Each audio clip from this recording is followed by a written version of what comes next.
Arestado ng kapulisan ng Argao ang isang ama sa pangabuso sa kanyang 14 na taong gulang na anak sa barangay Hampang, Argao, Cebu noong ay 15 ng Abril taong kasalukuyan. Kinilala ni Police Major IV Martin Bartolome, Chief of Police ng Argao Municipal Police Station, ang suspect na ama ng biktima na si Romeo, 49 na taong gulang, residente ng nabanggit na lugar. Batay sa ulat ng pulisya, 2 beses na sexual na inabuso ng suspect ang kanyang dalagitang anak sa loob mismo ng kanilang bahay. Pinagbantaan din nito ang biktima ngunit hindi ito nagpatinag at kaagad na nagpasama sa kanyang lola upang may suplong sa kapulisan ang naturang pang-aabuso. Kaagad na hinuli ng kapulisan ng Argao ang nasabing suspect at sa kustudiya na ito ngayon ng Argao MPS para sa dokumentasyon at tamang disposisyon na kung saan mahaharap ito sa kasong rape kaugnay sa RA 7610 o Special Protection of Children Against Child Abuse, Exploitation and Discrimination Act. Sa panahon ngayon, it is very imperative that we prioritize self-care and remain vigilant, lalo na sa ngayon na mismong family members can perpetrate acts of sexual violence.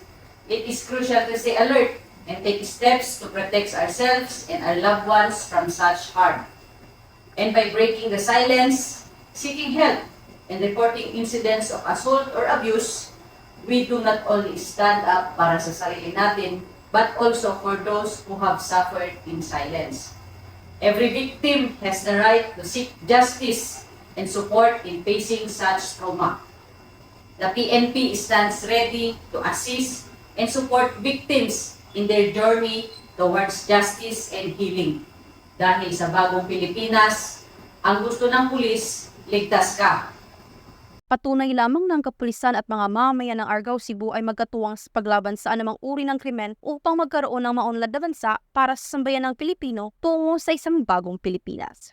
Mula dito sa Central Visayas, ako ang inyong Police News Network Correspondent, Patrolwoman Grace Coligado, alagad ng batas, tagataguyod ng Balitang Pulis.